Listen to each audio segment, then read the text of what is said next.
We nearly did it, didn't we? We nearly sat here and recorded a positive post-match review. Nearly. We were so close. You could almost smell it.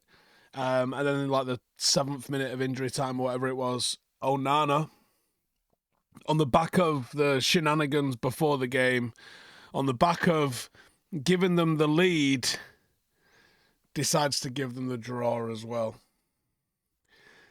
This could be a massive turning point for Onana's career at United, because depending how he reacts to this and depending how the manager reacts to this, I don't think I'm blowing this up out of proportion here. I think this could be very, very pivotal. There is growing discontent with the speed at which he's playing stuff with the Stretford end, and I feel like it wouldn't take much for him to just completely lose all confidence and crumble. I think he's a confident guy. He comes across with a bit of presence. People are trying to change history and say, like, last year he wasn't any good. He was. This year he has been. The shot stopping has been significantly worse. And the clangers have been evident. Now, I've sort of been very consistent with this all season, and I probably still lean on the side of there's bigger issues in the team to deal with than the goalkeeper, but he is probably becoming somewhat of an issue that needs fixing. Your goalkeeper has to be dependable. They have to exude confidence to the level of pure delusion. But you make two crucial errors, both directly resulting. I mean, he wasn't the only player that made an error. There was an error from Mazraoui, there was an error from Maguire, there was several from Garnacho. Players make errors, but the problem is goalkeeping errors are catastrophic when they're made. There wasn't any assurance from him tonight. And the recent inconsistency coupled with, almost think like, why are you making the statement you made? And then why are you making a statement about the statement that you made? Own it. Be like, yeah, I think Lyon is shit. Blow me. Like, do you know what I mean? If you're going to make the statement, have the bollocks to stand up and own the statement and be like, yeah, fight me, whatever. I think football's a little bit on the too nice side of things. But if you're going to be a dick, be a dick. Like, go the whole way with it. Don't half-ass being a dick. And it's a very good sort of metaphor for goalkeepers. When you're going to come out and challenge for a ball, don't come out and stop. Fucking clean out everyone. That's the thing that a goalkeeper's meant to do. Nothing worse than a goalkeeper that comes, hesitates. And that's what he's done tonight. He's dropped a couple of clangers, not being assured of himself, possibly in his own head because of what's happened and the attention that he's getting now.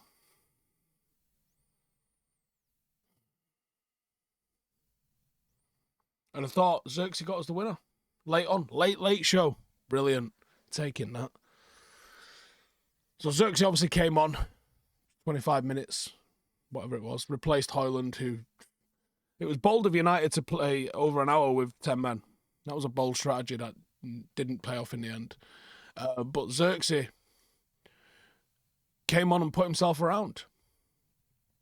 I think I said in my preview I wanted to see Zirkzee with... I think Mount and Bruno either side of him, something like that.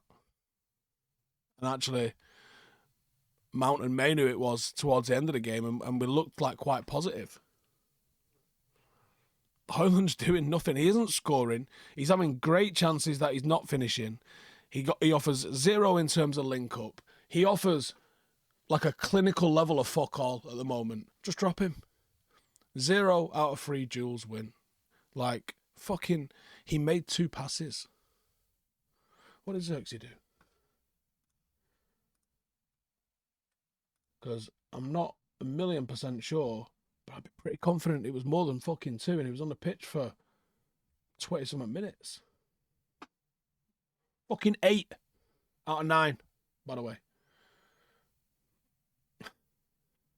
Managed to get 2 shots off in that time.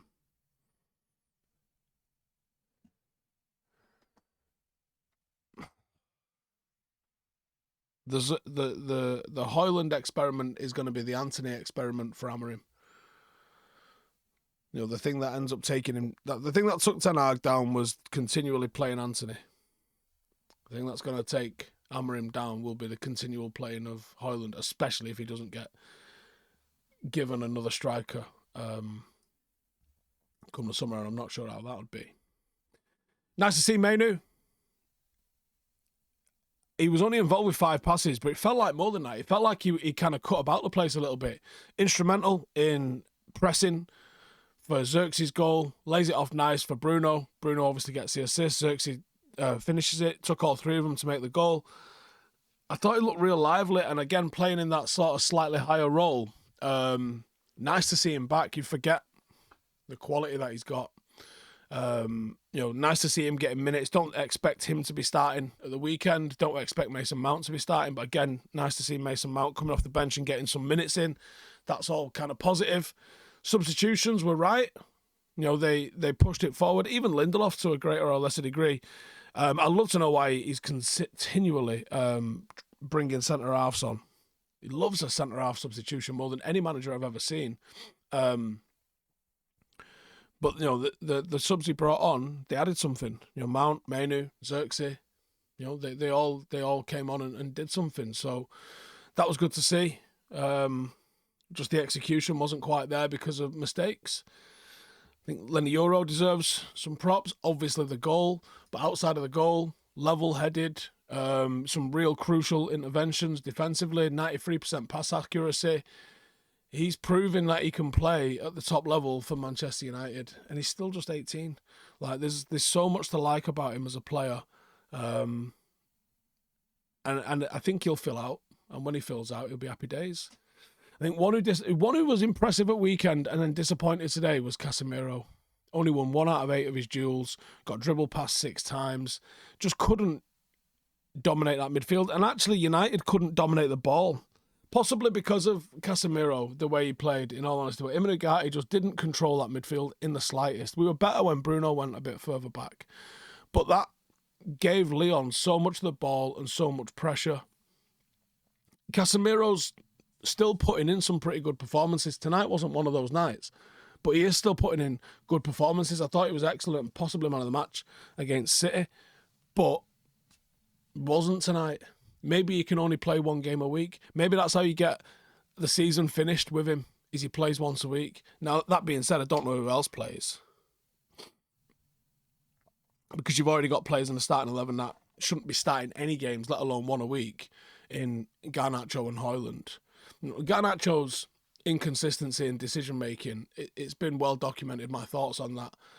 But it's not getting any better, is it? I think he's an excellent impact sub. The sooner Mainoo, Mount, etc. are fit and starting again, the quicker he's going to find himself on the bench, I hope. Because the more he plays,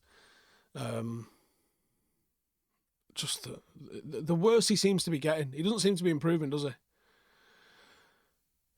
Outside of that, again, Mazraoui, I just love him. I think he's absolutely mega. 10 clearances, 4 block shots, some big ones in there as well. He stood out again positively against what was a bit of an iffy defensive performance from United.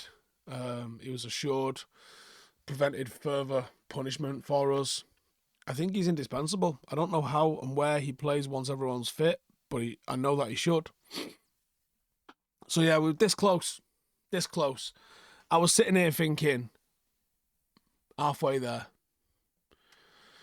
Now, I think it's still slightly edging towards United being favourites for the return leg next week.